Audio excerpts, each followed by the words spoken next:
I don't need to live anymore. That precise moment, something happened. Something happened not because of me. That precise moment, I had someone calling me, one of those friends.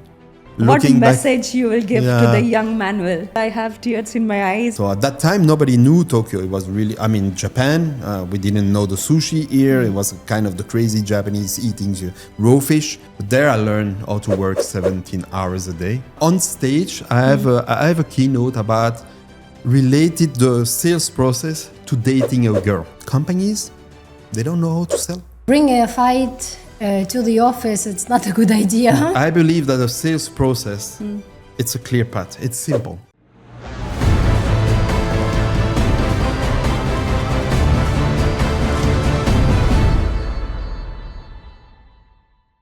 In a world chasing success, we chose to slow down, listen, and re-engineer from within. After 2 documentaries and 40 plus powerful stories that moved hearts worldwide, this is the Re-Engineered Club. Welcome to another exciting episode of the Re-Engineered podcast, and I will start with a quote. What if hitting rock bottom is the beginning of the new greatest phase of your life? In today's episode, we have a guest who has re-engineered his life in every season of his life. He left Belgium when he was 22 years with absolutely nothing but hope. What followed was the powerful lessons of resilience, 18 years experience in automotive, a heartbreaking divorce, finding love in war zone, and starting a life again in the land of Dubai from the day one he landed. Please join me in welcoming our incredible guest, Mr. Manuel Davids, to our show. Welcome, Manuel, and it's a pleasure having you. Thank you very much. It's a pleasure to be there.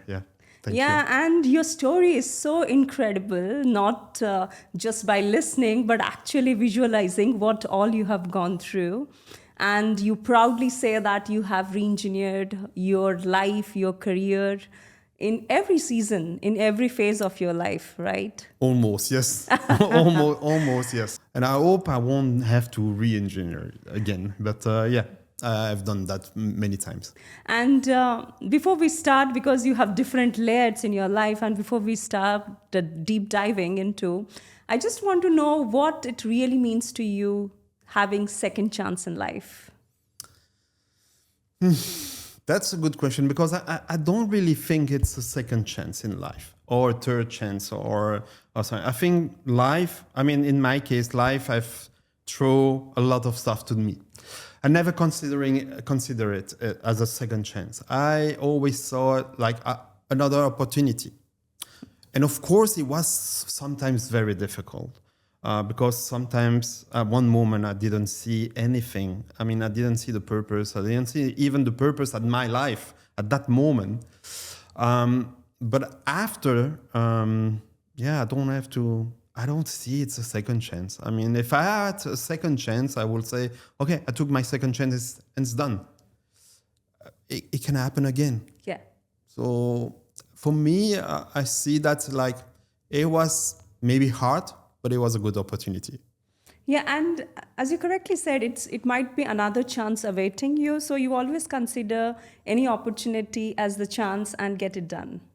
Yes. And in saying that, do you think you are the only driver who actually enabled this second chance or the opportunity, or there were other people who supported you?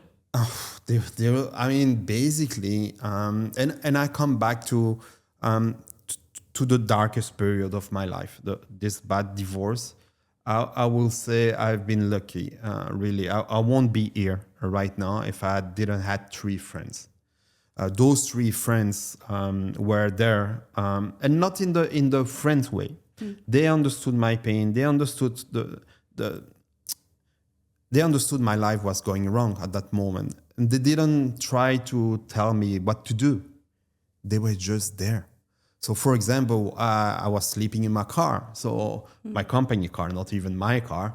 And one of those friends say, okay, I have a living room. You can, instead of your car, come to my living room. There is the sofa bed. Just sleep there.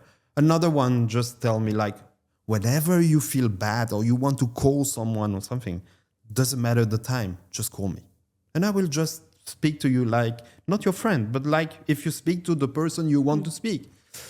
And the other one was more kind of, I won't say spiritual, but more like very supportive me. Very, very, very. Always show me the bright side of life, whatever, try to find. But not just saying, oh, you're saying, stop. He was saying, I understand you, but look at this, and look, and this, and this.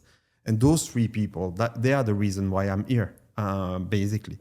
Now, a little bit after that, I knew I wanted one person. I knew there was this person I wanted her to be in my life. And she's my wife now. So I did everything to get her back at that moment, which was not easy. But without her, I won't be here also. Incredible. And all these four people have actually re-engineered your life and have shown you transform your life.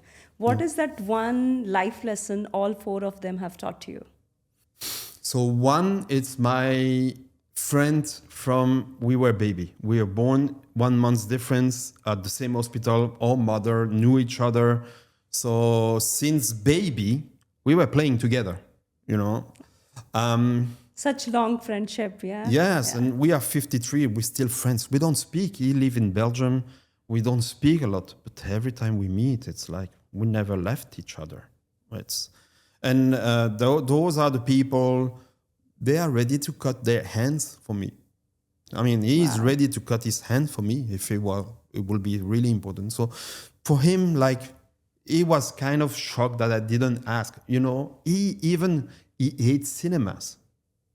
But because I wanted to go out and have a cinema that period, he was going to cinema with me, he never tell me. It's years later, he told me, you know what? I don't like cinema. I went with you.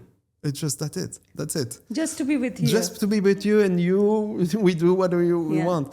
The other one, it's not a really friend. I didn't know him for a long time, but he was really like supportive in the way that he said, look, just call me anytime. I don't see him. It's been 10 years I didn't see him, spoke to him. Sometimes a little message on Facebook telling me, oh, how are you? That's it. But I could call him and he will be there. And the other one is very special. When he was young, he lost his brother from a disease. He's someone very special. We worked together more than 10 years, every single day. In the same company. In the same company, same environment, same office. We worked for 10 years. And I have the feeling now when I analyze this, somehow he find in me what he lost with his brother. And I find in him what I was never. You know, this charismatic person, really open, really able to talk to anybody. He entered the room, everybody wants to speak with him. Very charismatic. Very this, but also like very open to the people. I've never been like this. So, but in one way we were kind of, you know, matching and completing each other. Yeah. Right now, I mean, we are calling each other and we can speak about that. And I sent him recently a photo. It's like real friendship. You know, I find this, I say real friendship is not to be like just friend. It's that being able to be away 2 years and when you meet again or you talk again, feels like you left him last night, you know? Yeah. So yeah, those are the three different personalities that have helped me at that moment. And then such a beautiful role model of friendship, right? That you are having. And one message that you want to tell today to all these three friends. I would say just thank you. But they don't wait anything. Because the same way I would say thank you, I'm 100% sure, 200% sure, they did it without thinking. Yeah. They just did it like this. And do you think such friendship is existing these days, or The world have changed. I will say the world have changed. In my opinion, the world changed. I think that a lot of people speak about friendship, but real friendship is really real friendships is very rare nowadays. It's very rare to find people ready to do anything. I mean, it's almost impossible now. and we must treasure them. And you must treasure them. Yeah. And of course, we don't have the same opinion on everything. I mean, one of my friends, we have completely opposite opinion on something. Doesn't matter. We succeed to be in the swimming pool and talk about this topic and understand that we don't have the same opinion. But that's fine. We're friends. Yeah. Yeah. So it's really It's different. really good to see that. And when you were in the lowest point of your career, of your life, what is that one thing you kept telling to yourself till the time you saw that, okay, this is actually happening?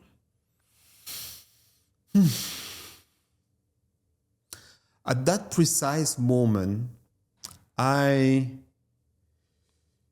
was telling me it's finished.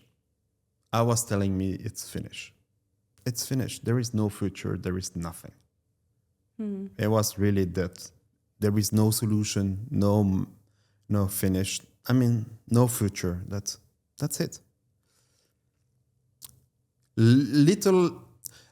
I start to think that everything start to be bright and could be bright and could be successful. It's the moment really where I was ready to let go everything. That precise moment where I realized that it's finished, it's done. No, I don't need to leave anymore.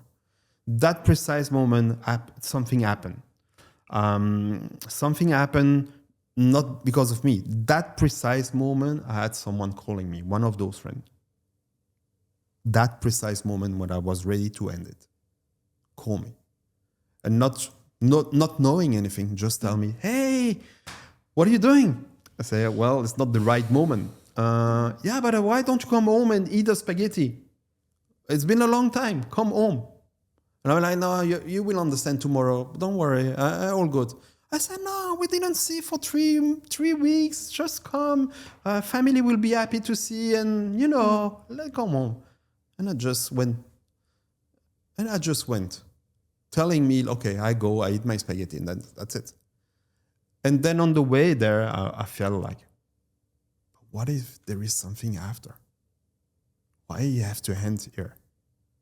And after that, I just like, okay, let's enjoy every single. It's not going to be easy. It's going to be difficult.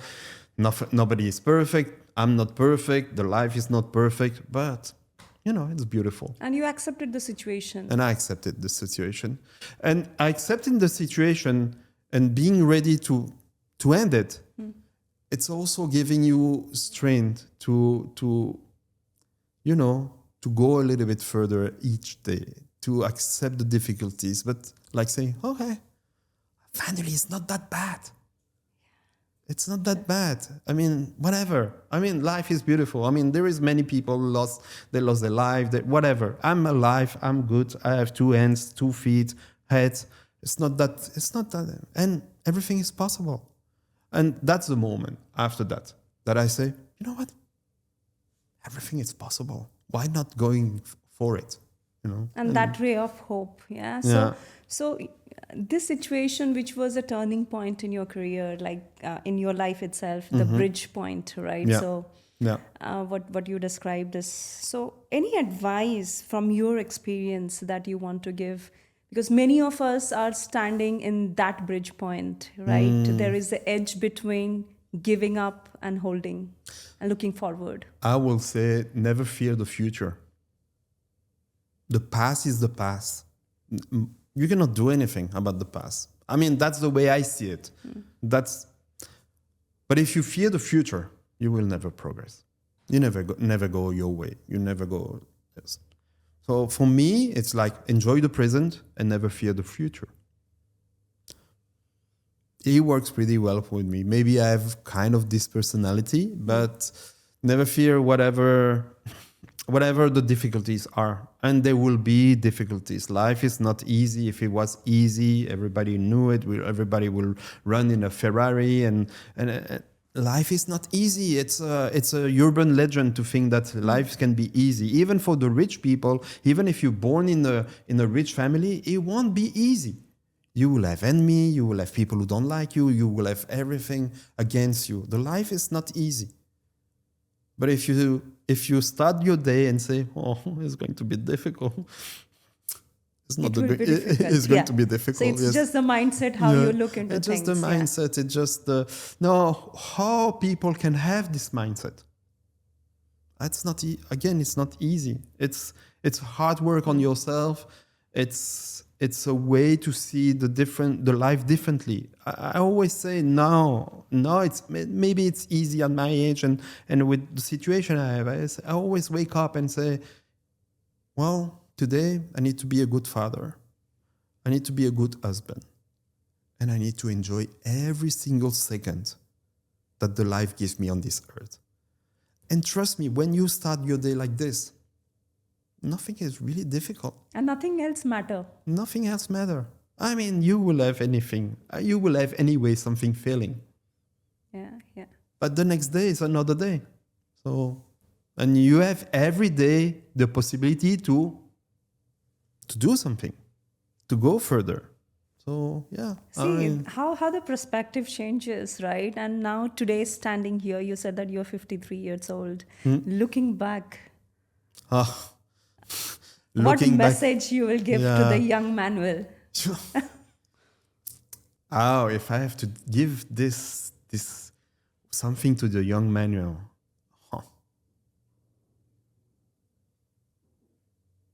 I will just say, look, you will never know. You cannot know what is waiting for you in a good way. So go for it. Just go for it.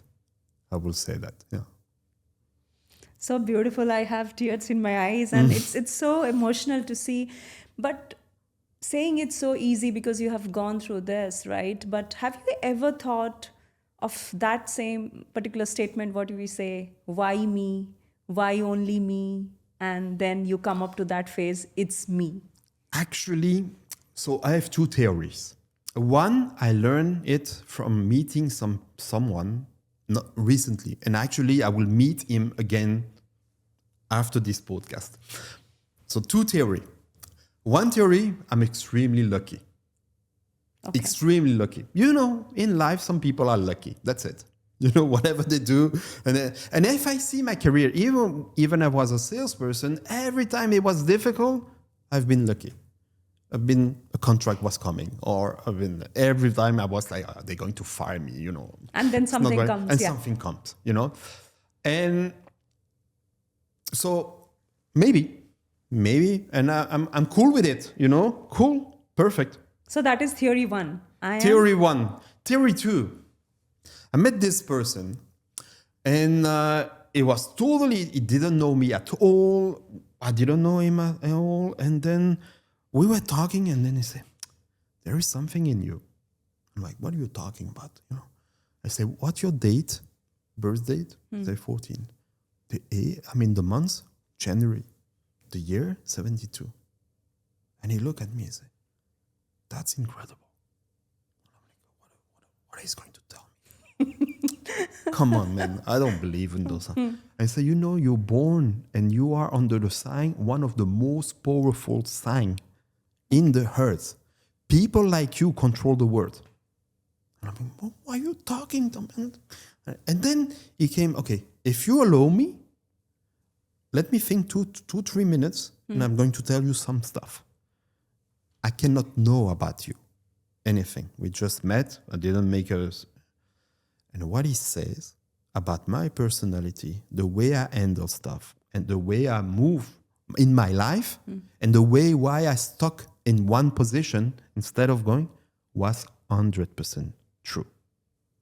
And he told me again, he said, look, I can tell you what is going to happen to you, how you can change, and how you can be the one of the person controlling the world. He said, and controlling the world is not being rich, it's not being this. Controlling the world, it's arriving where people look at you like. Like you are the role model. Yeah. Okay. So theory 1 and theory 2 actually worked. I think I'm okay with both. Yes, yes. I'm not looking at who is right, and there Yeah. may be a third theory. I don't know. Yeah, yeah. And also saying that, okay, I'm lucky. So you feel grateful. This, I am grateful. yeah. So this acknowledging and being grateful for anything that you have and thinking that, yes, we are lucky with whatever resources we have, that makes a difference. Basically, I like the word grateful.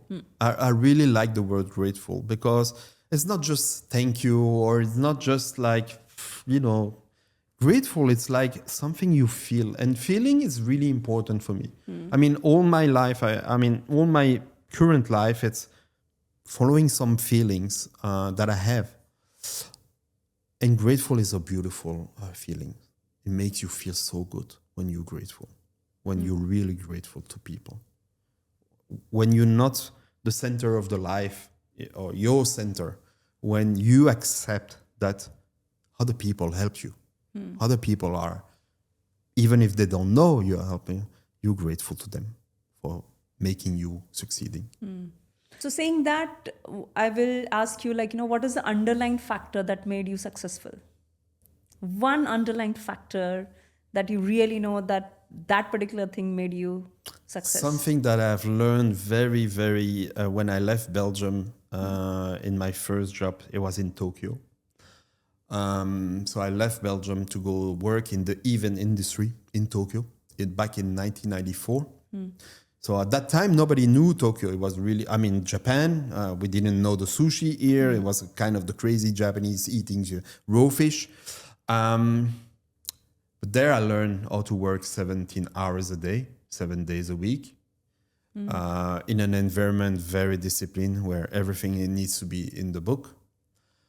And I think I kept this capacity of working a lot. For 2 years, I worked almost 17 hours a day, and it was events. So after that, I was partying 7 days a week. So I think when you have this experience very young, it stays. So the ability to work a lot. But it's not, I don't think that it's only this who bring the success. I think it's also loving what I do. Even if I didn't want to do that right now, I love what I do. At any moment, I'm like, and doesn't matter the company, 4 companies, it's very different. It doesn't matter. I love what I do. The only thing I don't like to do, and I procrastinate on this, is the administration. Okay. But because I need to do it, sometimes I block 4 hours and I do the administration. Okay, so that is what you have blocked 4 hours for that. Yeah. This I block because if I don't block, I will never do it. Yeah. But at least you have a timetable to finish those tasks. Yeah, but I have a life. I start working a lot. Almost every day, 6 o'clock in the morning. And there is a lot of days I finish at 12, 1 o'clock.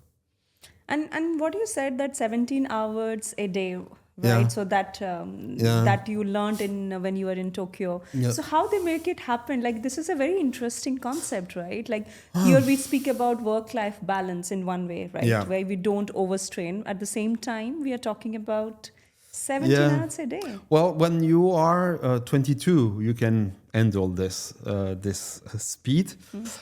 It was events also. So the company I was working for was organizing fashion show, premiere, cinema premiere, concert of international star. They had disco, theater, bars, and everything. It's, in that environment, you need to work because we were depending on the people we receive. And after 3 months working for them, they told me, okay, you're going to handle the stars. And I'm like, what are you talking? I never did anything about this. Yeah, but people like you. You're going to handle the star. Tonight we're going to eat a steak. I'm going to introduce you to Bob. I'm like, who's Bob? I said, Bob, we're going to eat steak. He loves steaks. I said, yeah, who's Bob?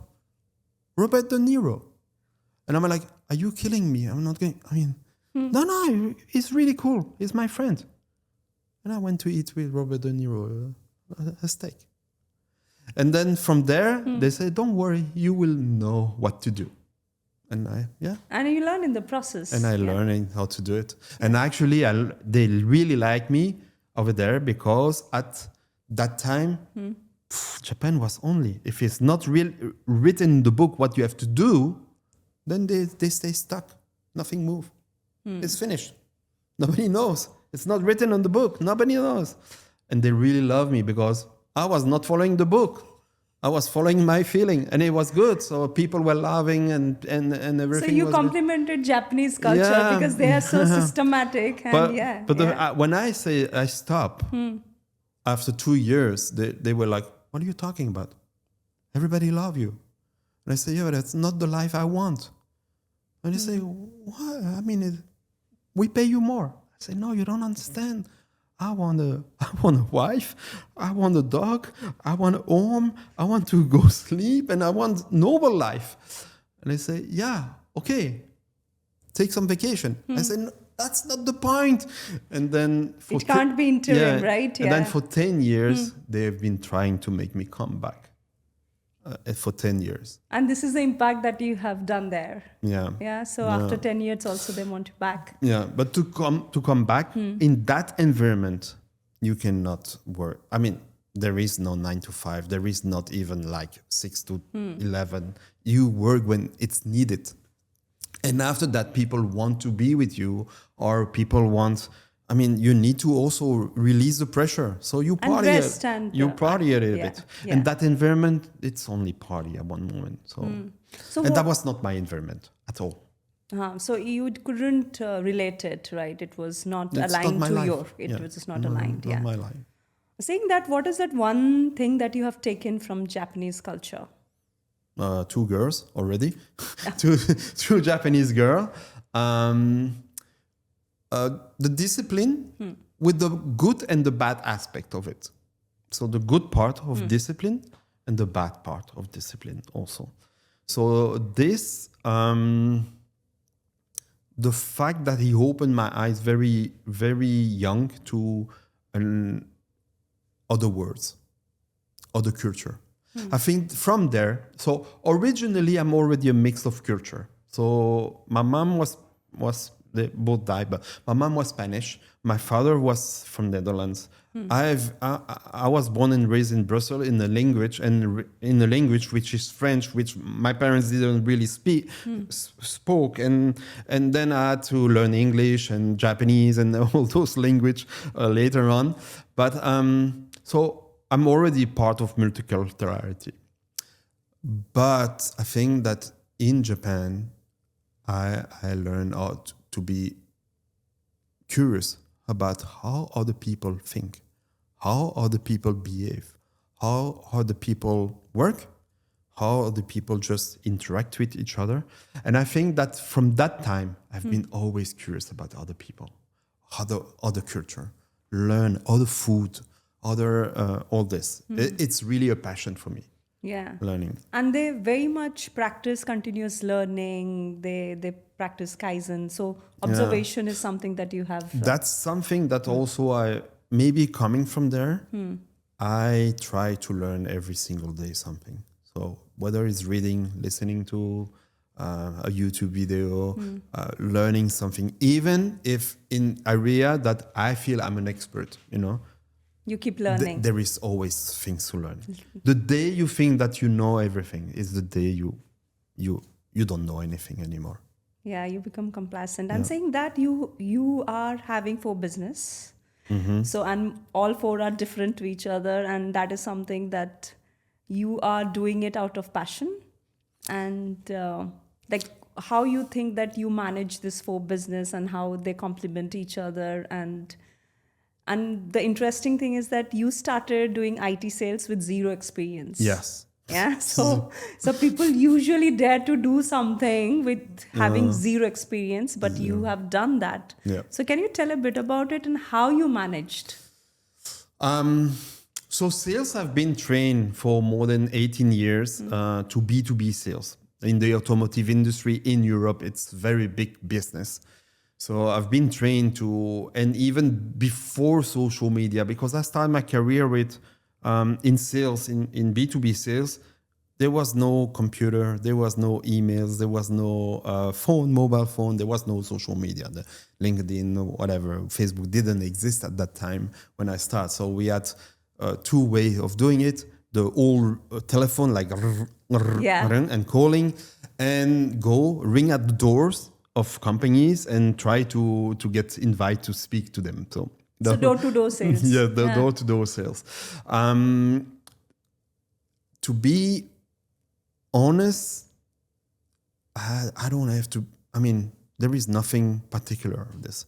When I entered IT, I didn't know anything. I still don't know anything about engineering and coding and everything. I just apply what I have learned. And I apply with the new tools. So social media, LinkedIn, whatever. I apply with the new tools. And at first, it was not working. But I quickly realized I just need to adapt what I've learned to the new environment. And actually, I didn't need to know what I'm selling. The technicality. Yeah, the technicality. Yeah. I was just what made my success and how I built all the companies that I've done. I was just creating the curiosity to learn more in the people. And when you create the curiosity and someone asking, "Oh, can you tell me a little bit more?" Yeah, and then the conversation is open, and then people.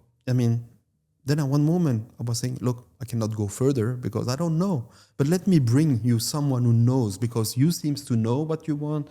We are able to do it, but I'm not the right person. But if I put you in contact, don't worry, I'm not going to leave. I'm be there." And that's create the success. And you bring all the stakeholders together and get it sold. Yeah. And so do you think in this kind of profession, like, wherever you are starting, it's more of people management, relationship building over technical knowledge? So if we come back to the process, I believe that the sales process, it's a clear path. It's simple. We are trying to overcomplicate it, but basically a sales process is 4 steps. 1, lead generation. You need to address the right people. 2nd, you need to show up nicely. There is millions of way of showing up. 3rd, you need to follow up. A lot of people are forgetting about this. The 4th step, it's you need to try to close. A lot of people forget that because they fear rejection. So, and if you miss one of those points, you're never going to sell anything.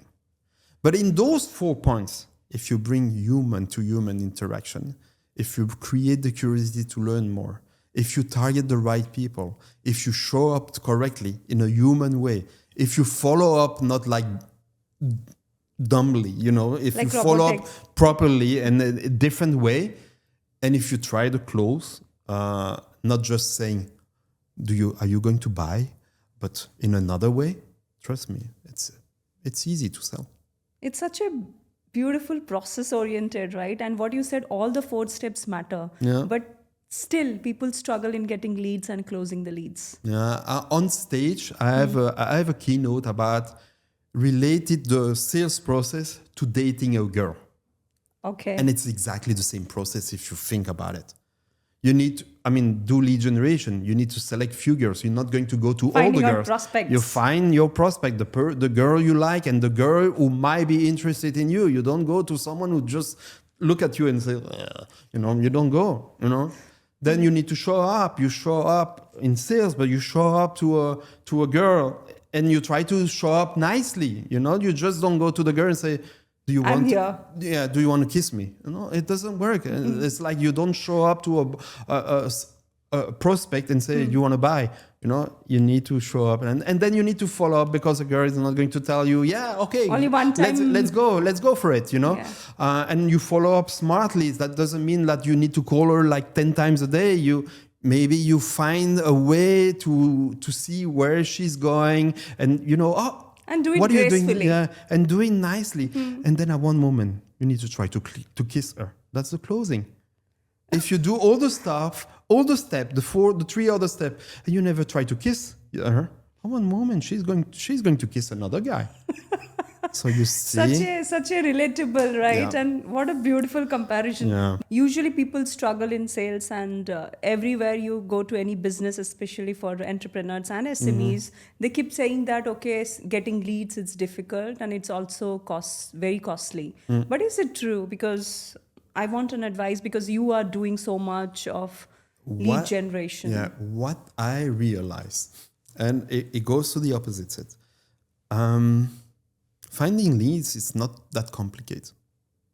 Actually, if you look, and some people say that I see opportunities like, you know, the movie Matrix, when Neo see the green stuff, you know, the green numbers, like you see the world differently. I have the same vision about opportunities. I see it differently. And I can tell you one example. If you want to become the Uber of umbrellas, you know, I can give you this, and you do it, you'll be the new Uber of umbrellas. Okay. But it's not that complicated. Now I realized one of the companies is doing lead generation for approximately 57 clients right now, all around the world. And we have a very direct approach, applying my methodology. What we realize is that leads are easy, kind of easy. I mean, of course. Closing, we give lead to people who are not trained, not formed, to be able to close them. But at the end, they don't get the business. And they complain about lead generation, Okay. where the lead was good. But because they did not follow the 3 steps post lead generation, might be? Very few. If you realize very few people are ready to invest in I will say, just closing, just having a meeting with a potential prospect. And main reason for that? Because nobody likes sales. Okay. Nobody likes sales. Nobody invests in sales. If I come back 1997, when I started at this automotive company as B2B sales, they were investing so much money in sales because they realized that was making the revenue. Now, how many companies invest in training salespeople? Almost zero. The big one. But even when I talk with owner of company, I say, you know, you should hire a salesperson. And I say, no, I can do it. I say, no, you cannot do it. Invest in the salesperson. It's going to be an investment. And they treat sales like an expense, where they should treat it like an investment. Yeah.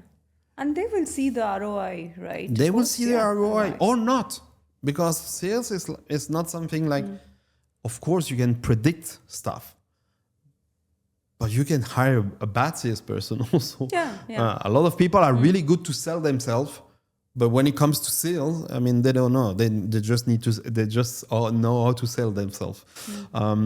But yeah, that's kind of a switch. Sales is not easy. I mean, when I describe it sounds natural. When I make the comparison with the dating a girl or try to date a girl, it sounds so natural, so easy. It is not, unfortunately.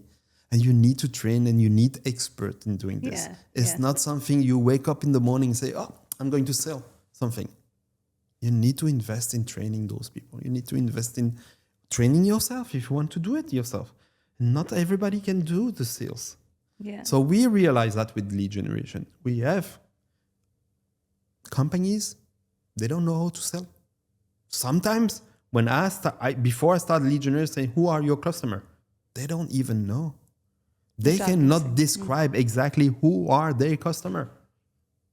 Yeah, but which is very important homework they have to do. That's just the basic of sales process. Yes, knowing and how to sell. Do you also agree on the fact that these days everyone is saying that everyone has to be a salesperson, be it a CEO, be it anyone? We are all salesperson. Yeah. Look,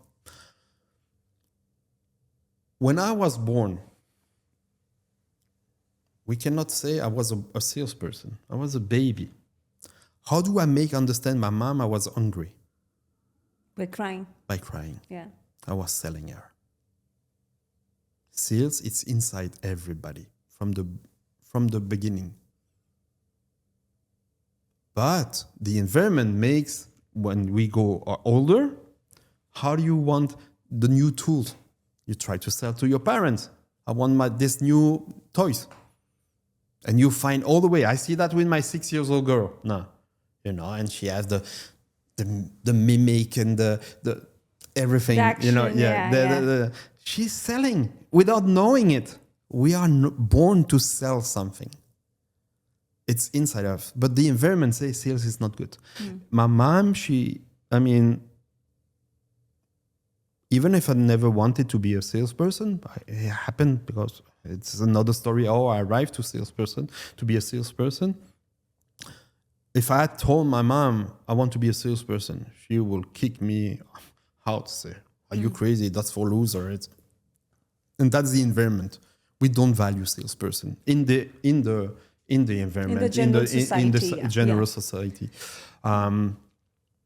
But basically, we are all selling something. We all have to, right? Saying so, any particular message or trick that you have or a practice that everyone can do, if you can share to our audience, how to become a good salesperson?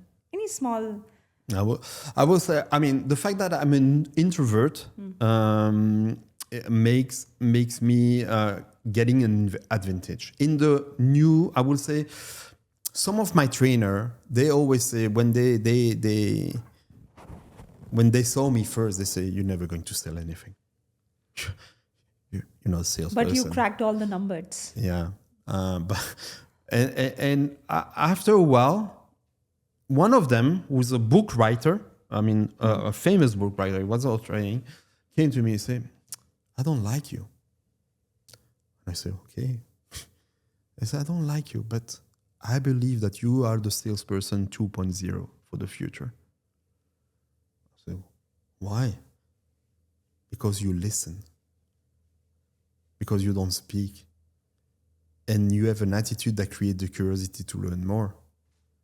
And you have this capacity to feel the people and to, without asking too much question, too much personal, to feel what they need. And then you are able to reframe it in a way that the people say, 'Oh yes, that's what I want.'" This, it was maybe in my career, it was maybe one of the biggest compliment and biggest push to go further and to try to build my own methodology, my own stuff. And I think now he's right. Exactly. He is right. He was totally right. That doesn't mean that I'm the best. I'm seriously, I know salesperson. They enter the room. My friend, that friend, he entered the room, you want to buy from him. He didn't say anything. You just want to buy from him. So there is people. But I believe in the environment B2B. These are the important traits. The sales have changed so much that if you use the same tactics and stuff like that, it doesn't work. You won't have that success. And we all need to understand what actually the problem statement understand is. The problem, but it's not really understand the problem. It's also, we speak about a lot about influencer nowadays. Yes. We speak about a lot of influencer. Actually, sales is influencing someone. And you don't need to be an influencer to be influencing someone. Again, it's the biggest, if you succeed to create the curiosity to learn more, then you get an example. I never spoke when I go to networking. I never speak. I never tell what I do. I always create an environment for people to ask me, "And you, Manuel, what are you doing?" Because they give me the authorization to pitch them. Okay. When you succeed to have the people saying, "By the way, what are you doing?" They just say, "Tell me, sell me what you do." That's how. I never say, before that, I never say what I'm doing. Yeah, it's very useful trip. What you mentioned also, listening. More of listening than saying, because usually salesperson talk a lot, right? Without even understanding what the company needs. People love talking. they love talking about themselves, and you just collect the information. Trust me, when in a group of 5-6 people, I'm probably going to be the person who don't say anything, and people will say, "Who's this guy?" I mean, whatever. But I'm listening. I'm recording everything, and trust me, if I see one opportunity, you remember Neo with the green stuff? Yeah. When I see the opportunity, I will say one thing, and that thing will make the person say, "Hey, how do you know? I mean, tell me a little bit more about you." And he gave me the authorization to PhD. Incredible. And that is how you are running your 4 businesses Yes. successfully, and saying that you have your beautiful wife as your co-founder. Yeah. And we'll like to invite her Yeah. and to say that how partner in life and partner in business actually complement each other. Yeah. Yeah, so we'll take a moment to invite your beautiful wife to our show, and let's invite her. Super. Welcome, Valentina, and thank you for joining me and Manuel to this show. And you both look so good. Yeah, Thank you. lovely. And to start off, like, you are the co-founder in home, and you are also co-founder in business. So taking that into consideration, how you both manage trust, communication, and transparency? Very, very interesting question. So trust and communication, I think these two are actually a path of any couple to be successful and happy together. It's not like if you don't do business together, you don't have to communicate or trust each other, neither. So for me, the communication and trust we have to find during the business and managing business and employees and the team is just another opportunity to see us, our way of communicating, our values from another angle. So I think once we improve communication at work, we improve. It's different. It's different communication to be very transparent. But once we improve from one side, it's improving all of. So we just have even bigger space to learn each other and how to interact better with one each other, and give the support or give the information or validation, and just help each other sparkle more and find. It's not always easy, huh? It's not all the I can imagine, pink but ponytails. yeah. But yeah, It makes it more stronger. Right? Absolutely. Yeah. What do you think, Manuel? Any thoughts on this? I will say that it's totally correct. Even sometimes we have kind of different communication when it's in general life and in business, because we are two completely different person, completely, I would say, coming from different culture also. But I never felt that there should be a problem when communicate.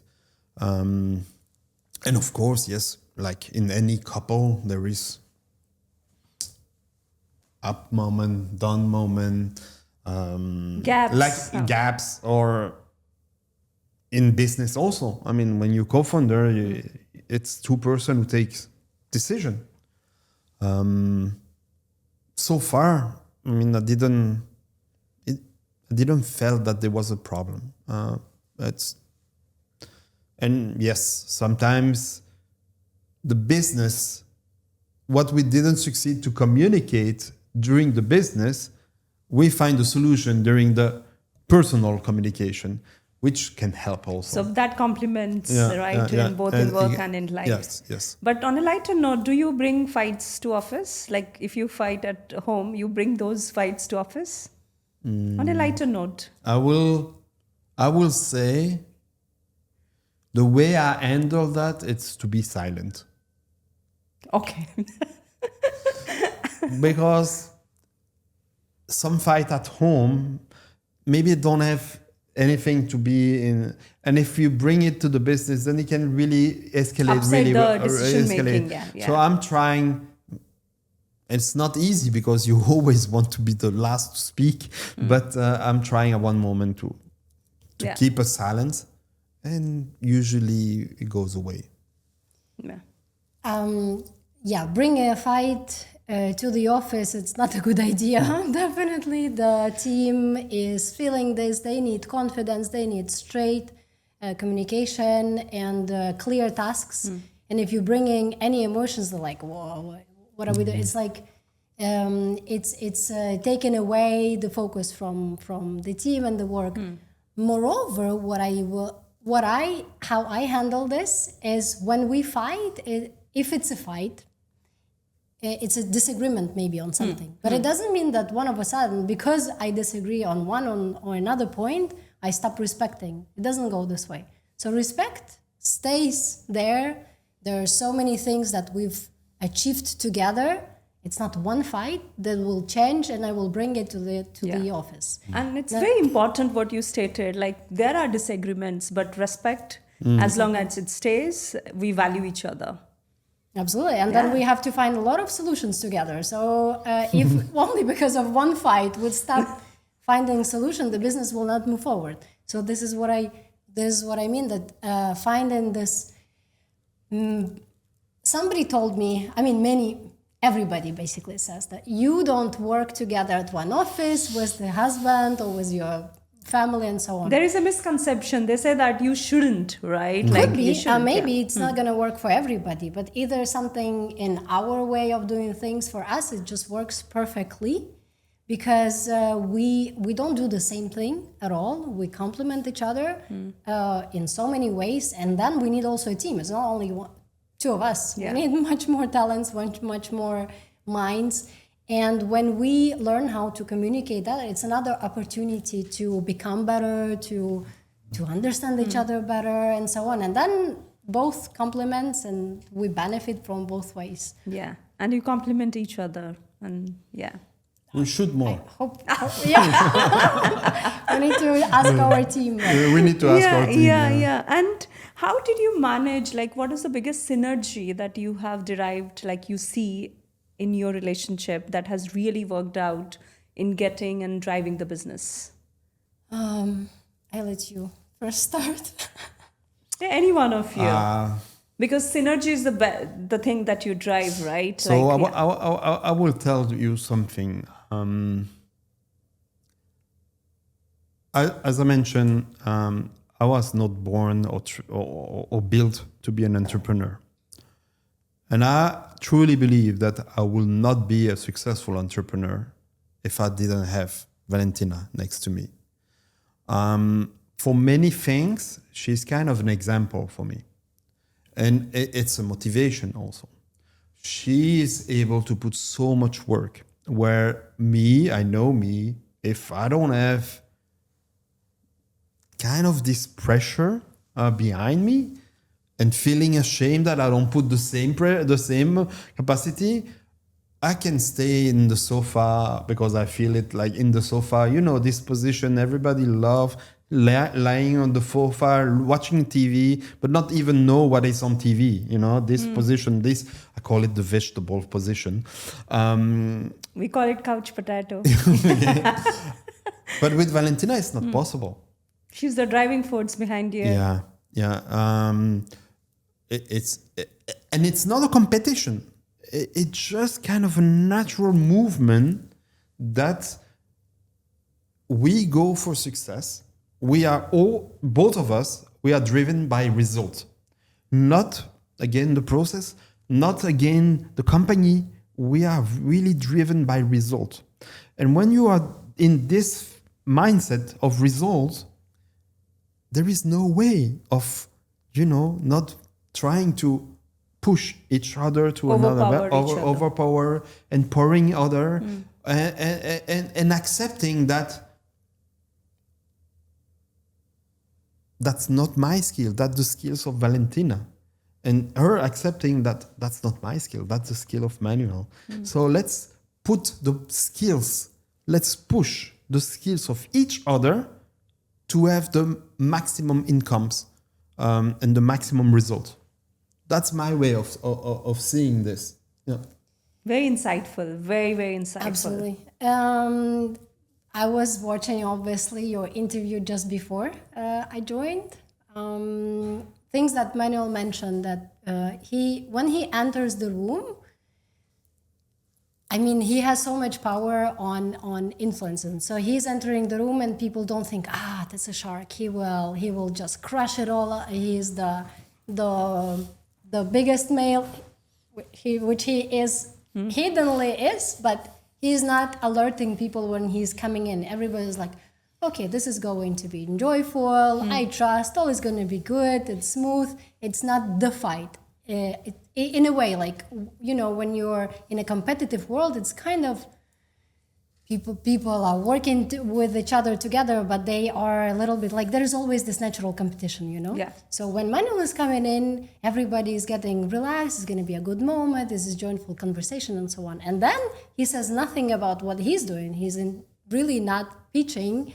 He's truly just naturally, you don't even read when is this happening, but he's creating this intrigue, and people start asking, okay, so what? And then he says one or two things. For example, we go for I'm a recruiter for all my life. Tech. I'm not tech, I'm not coding, but I love it. I enjoy understanding. I understand many things, right? So I can do the work, and I can train the team, and I'm managing the team how to do this. So if you ask me how, in my mind, I already have the formula. I'm already done. But when Manuel is there, so people ask me, I'm given the formula. That people like, yeah, okay, yeah. And then Manuel doesn't do exactly the same thing, but he will say one word, and they're like, yes. I'm like, why? Okay, how did he do this? You know, I'm there. Like spot on. It's exactly that, because he speaks to the soul of the person. People like to speak indeed, and then he captures what is important here, and then he says one thing, and it's directly in. Yeah. Over. That's it. We need to be This is careful. how Nobody will like to speak to me anymore. That's the compliment. That's how he compliments, and what he mentioned also during the interview, he listens, right? So that is what makes mindful connection. Absolutely. Yeah. 100%. And you both have traveled countries. You have gone through so many chaos, and you have managing, and you are actually building your relationship many times through Zoom calls and all, right? So being busy in the work and all. How do you keep your love so deep rooted? Going through so much of chaos and uncertainties, and it's not easy. No. Right? It's definitely not easy. So how you keep your love deep rooted? Trust. Yeah. Trust and kind of, for me, I would say Valentina was the girl I wanted. I did a lot. It's an entire podcast. If I have to explain how I conquer her. But for me, there'd never been a question. And I feel also for her, maybe she can confirm this, she felt that she can trust. She can trust, not only trust about, everyday life, but she trusts that whatever happens, I mean, if the building will fall, she trusts that I will be the one holding the building, even if the building fell on me after, to save her and save our kids. So beautiful. I think that's one of the parts to keep this love coming. Having fights sometimes, having long... This year we've been separate. She's in Luxembourg with our daughter. It's not easy because there was 3 hours difference. So when she come home, she had to take care of our daughter. Then for me, it was already 1:00 in the morning. So it's a pretty long distance relationship. It's not easy. And of course we need to schedule meetings to speak about business, and it requires us to speak about business, not personal. So we need to schedule another call to speak about personal stuff. So it's not easy. But as she said, there is this trust there. And the trust on every aspect. For me, I don't even ask myself like, oh, maybe she's going to like another guy, and I'm sure she have many opportunities or many guys coming, and I don't even ask myself. I know I'm the one for her, And in my side, I have been through a bad divorce. You cannot imagine this, but I knew who I wanted. And I knew the girl I wanted, with the bad stuff, the good stuff, whatever. I knew it was her. And so far, after 10 years, this year, June will be 10 years of wedding, of marriage. I don't ask my question. I have no question. Myself, I don't have question about like, is she, maybe, no. For me, it's like, the same moment than when I try to get her. So trust, yes, I will say trust. Beautiful, yeah, Valentina. Like, I feel you are so lucky, and that's actually defines a true relationship, right? And most probably, exactly. And then trust from the very beginning. I also don't ask myself. I just don't ask myself questions because I guess I don't need to. We've been through many things together. We had to look for solutions in many situations that we put ourselves together into this type of challenges. So, and every time, I don't know, I don't even remember probably the moment I'm like, okay, that's fine. I don't have to ask myself. Moreover, it's about us and us, our ability to grow one by each other.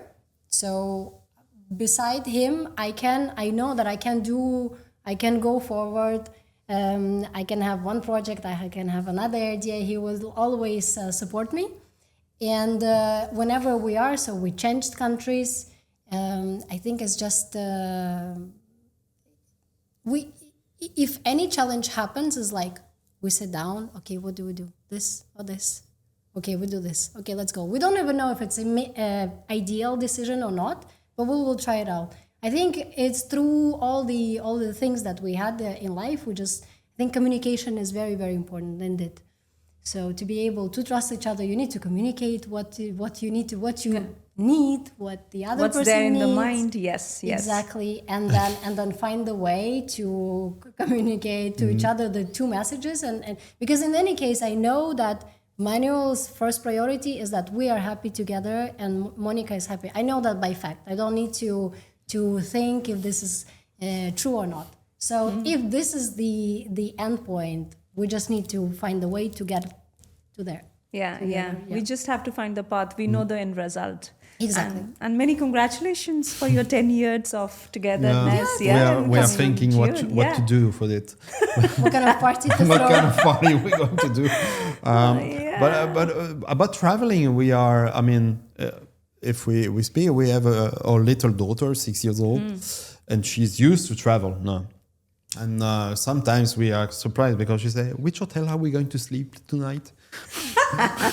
She's okay. She feels comfortable. She feels comfortable about this. So. Oh, okay. Yeah. It's so good.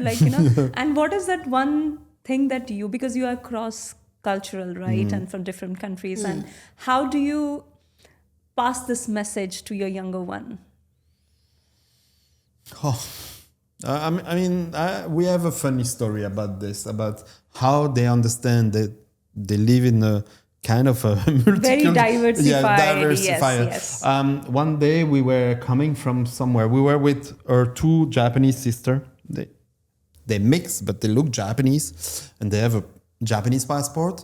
Valentina have a Ukrainian passport. I have a Belgian passport, and the last one, Monica, has Belgium, Ukrainian, and Luxembourgish passport. Okay. So and we were passing the border in Germany. And the policeman asked us, who is who? One more point. I am quite younger than Manuel, myself. So he first asked, sir, is it your daughter? I say, no, it's my wife. And then he look at the Japanese girl and say, but who is those Japanese girls? They are my daughters. And then the last one, I mean, who is it? And say, that's her daughter.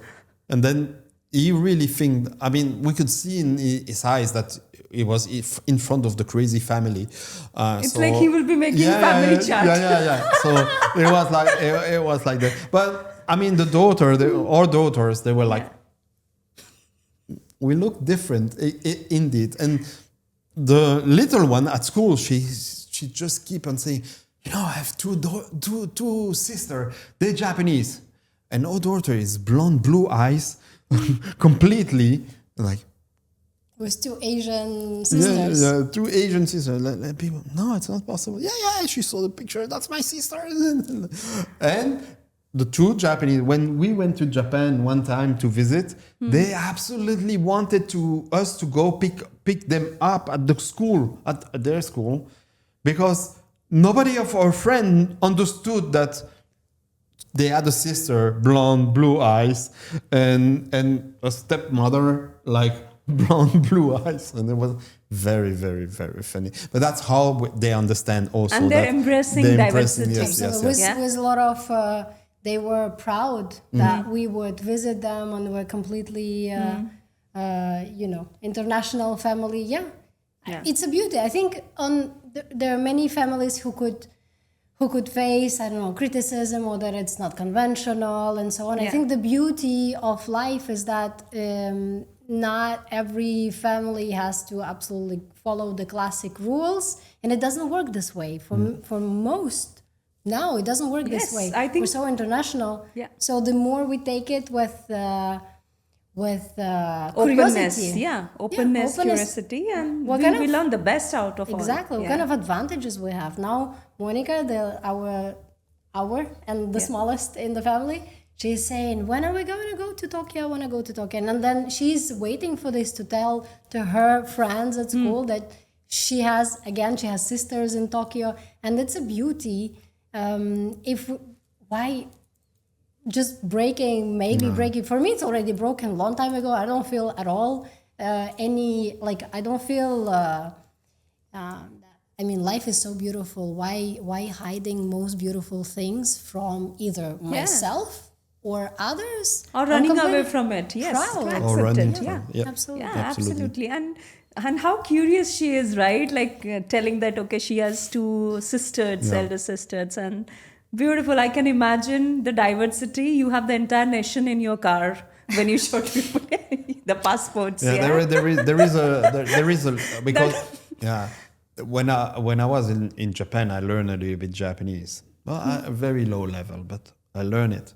And so when they live in Japan, I successfully kept a really good relationship with my two, which will be completely impossible in normal life. But somehow I kept a really good relationship with both of them. And they were coming on vacation. And then, they were speaking Japanese in the back of the car. And they thought that I was not understanding anything. So one day, they were saying something about me. And I said, I understood. And then they said, no, you don't understand Japanese. And then I just look at the mirror and I say, you just said that. And I could see my two girls like, speak. They speak. So those are the situation also. But like Valentina said, it's actually for our family, it's wealth. Yeah. It's why really not? wealth. Yeah. Why not? Yes. Why not this? Why not? It's if we're happy together like this, and we're able to make our daughter happy, and the girls when they're coming in. Again, and conventionally. Valentina is trying to learn Japanese. Yeah, together with Monica. And you are making a legacy, right? You're leaving a legacy. Yeah. Exactly. Right? So to showcase that diversity really works, and you have showcased that. So our last question to both of you. Any thank you message that you want to say to each other today in this platform? Interesting. Thank you for this opportunity. Thank you. Yeah. To each other. To each other. Yeah. I can. You can start. I can go for it. I really appreciate the moment when you show up, your first idea to meet me, first of all,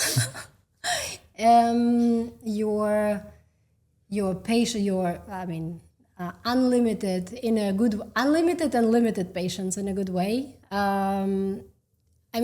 Together with you, I can think crazy things, and I can think out loud, and I'm not gonna be taken as anyone. I will have your support always. I'm 100% sure about this. I really thank you for being able to see yourself going out of the limits of our couple or of yourself. You're ready to grow. You're with me on the growth path. And by the way, when Manuel was explaining that I don't push him, I don't come to the sofa and anything like this.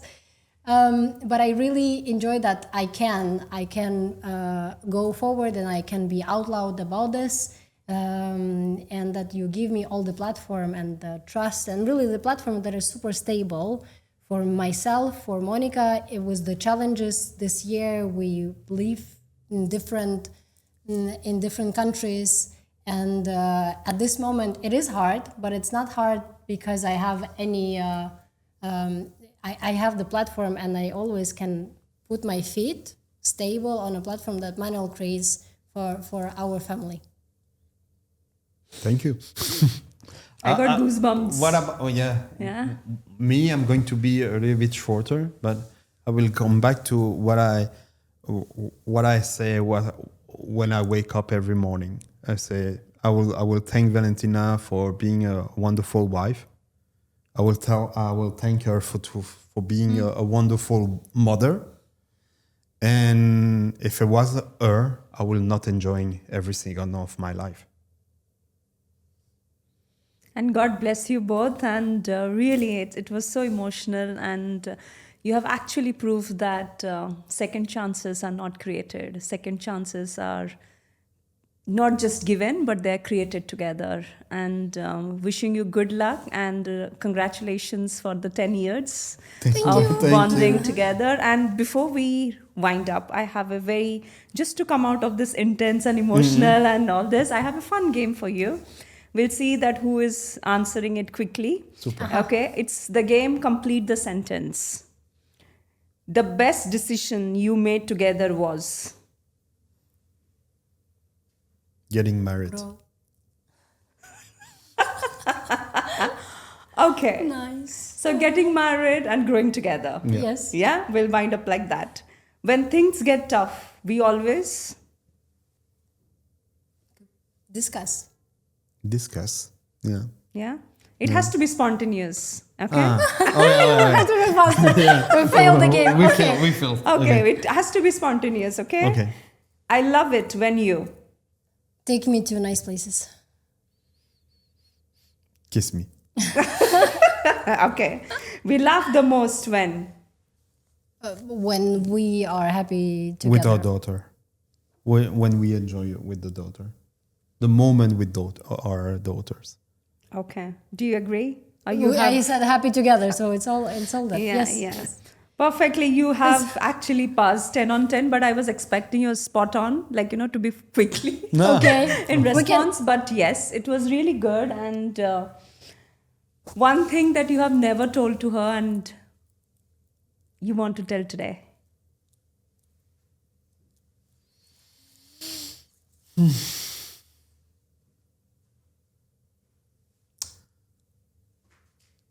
It's not really one thing I never told her, but one thing I want to emphasize again.